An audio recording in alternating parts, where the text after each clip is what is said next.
So ayun guys, magkakabit kami ng camera, yung monitor, pick up na kami niyan, pasok na sa sasakyan lahat ng gamit. Tapos diyan na simulan ko na magkabit ng mga boxes, inayos ko na sila para setup na lang.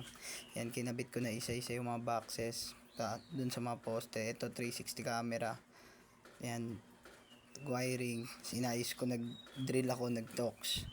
So yan, sa likod naman yan, sa outdoor naman yan, inayos ko yung wiring niyan, inayos ko yung pagka-position. Ito, nagka-problema kami nito sa may 360 camera, in-adjust namin, kaya panibagong drill na naman ginawa ko dyan. Ito, body wiring na ako nito sa may monitor, sinimulan ko na yan para matapos na siya guys. Ayan, time slap na yan guys para mabilis.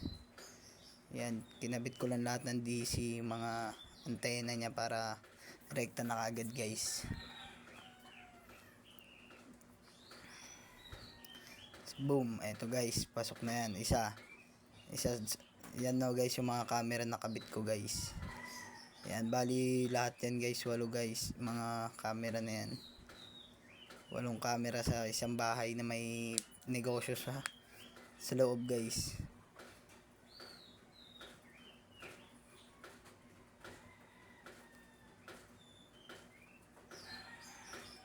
Bali yan guys, yung setup na ng ano guys, nung sa monitor guys. Yan, kasi nagumana na lahat yan guys. Yun